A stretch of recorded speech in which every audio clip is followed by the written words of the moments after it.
Hey guys, Sergio Terreros. Today we're going to talk about what Hispanic marketing agencies do differently than the regular advertising agencies. Okay, and it's not that very simple, but I have some topics that I'm going to talk to you guys because it's really. Let me fix this.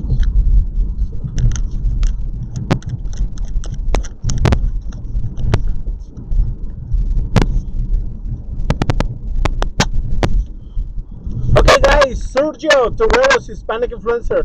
Let's talk about what is the difference or what we do as a Hispanic marketing agency do differently than the general ones. Okay, and obviously, we uh, analyze the multicultural aspect of your brand. What I mean by that? Let's say you have a coffee brand and you want to advertise this product and you already have the distribution aspect taken care of, and you just want to push the brand. So one thing that advertising agencies have to do, the research, competitive analysis, SWOT analysis, all the basics. Okay, we have to understand what is happening out there in this category. And as soon as we understand that, and we do a research, we start creating the message, right? What is gonna make it different? So as soon as you get that, the next step is the image, right? If it's a brand new product, we have to work in the image of the product and the packaging and all this stuff.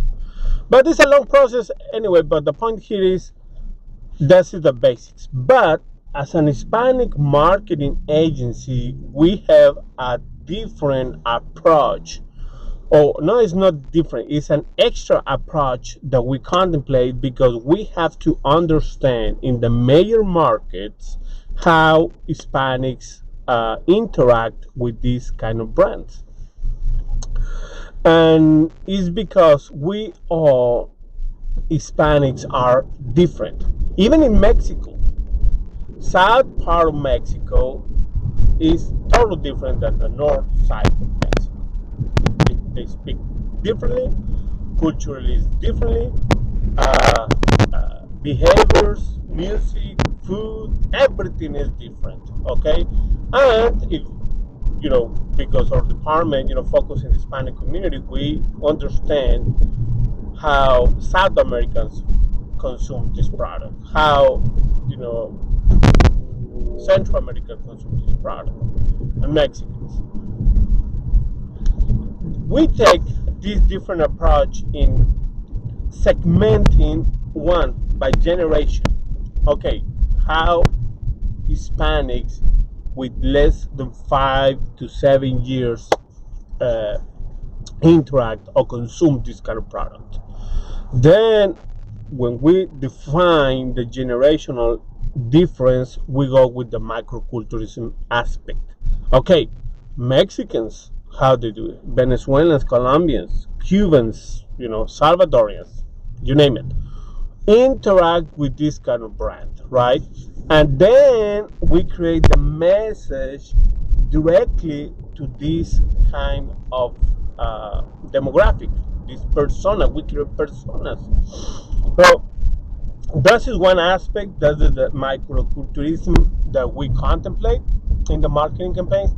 If you have a product that you're going to a mass market like New York or California, LA, Miami, Florida, Texas, Dallas, Houston, Austin, if you analyze those markets, they're highly populated by the Latino community. That just brought to my other point. What is the difference between Hispanics and Latinos? We understand that. But anyway, so if you analyze those markets, those markets are highly populated by Latinos, by Hispanics. So it is really important for you to understand that if you know your numbers and your market and your product, you're probably gonna have to hire an advertising agency that have a multicultural sector in their campaigns, in their companies. And let's say you have a product, and the first thing that I know is coming to your mind is translate. Let's translate this material, product, message, whatever, all the communication to Spanish. Wrong. That do not work. Why? Because we have lingos, we have differences, different ways to communicate. Let's say you want to, very simple, Venezuelans, they have their own words. And actually, I heard an ad. I remember the company, and anyway, I can mention the company. But they was using a word that for Honduras people from Honduras, it was offensive. See, and just because they made the translation don't work. What we do different, we interpret it. What you want to, what do you mean? What do you want? What is the message that you want to put out there? Okay, and then we find the words that communicate that. It's not about the Spanish; it's about the culture. That's the number two aspect that we contemplate. And this is some just quick things that come to my mind because I yesterday. Uh, I go into a call, a prospect, and they want us to translate the website, and I tell them you cannot translate the website. The website is useless in Spanish. You have to contemplate the microculturalism, and the third aspect is the Gen Zs. Gen Zs are this is a misconception of Gen Zs. And why I'm talking about Gen Zs? Because Generation Z, okay? People that have 17 years old and above, right? So, what's happening? As a man, they speak Spanish, they speak English. We don't need Spanish. We can target these people, right? And yes, they speak English. But guess what? At home, they speak Spanish. And 80% of these guys that are born here and they have parents from the original countries, they defend, they protect their culture, because this Gen Zs is about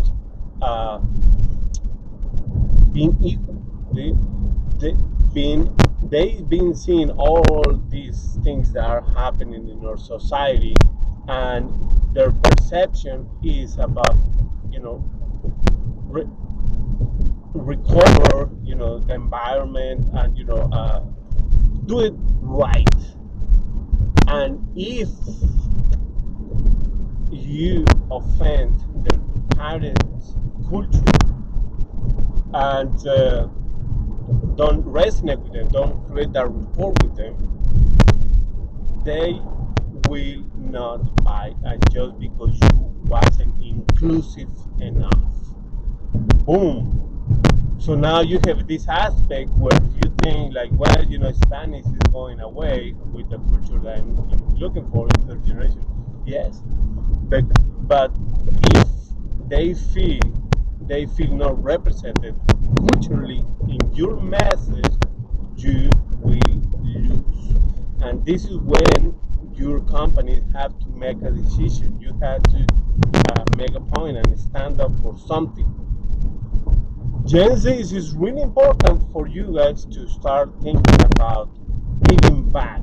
They will appreciate it. They will create the report and talk about your brand. This is the new triggers for the new generations. Okay? Because marketing or green marketing or any other kind of marketing that you give something or protect something.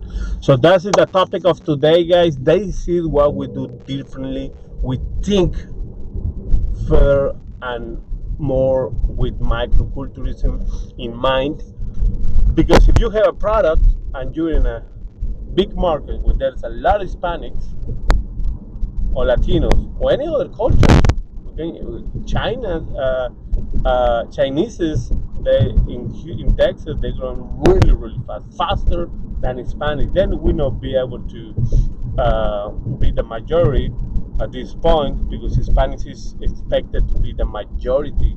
Well, in Harris County, the majority, but in Houston, they represent a huge number, and by 2030 will be the majority. Anyway, thank you so much, guys, for watching, and let's talk soon. Let's plan our marketing campaigns for 2021. Bye bye.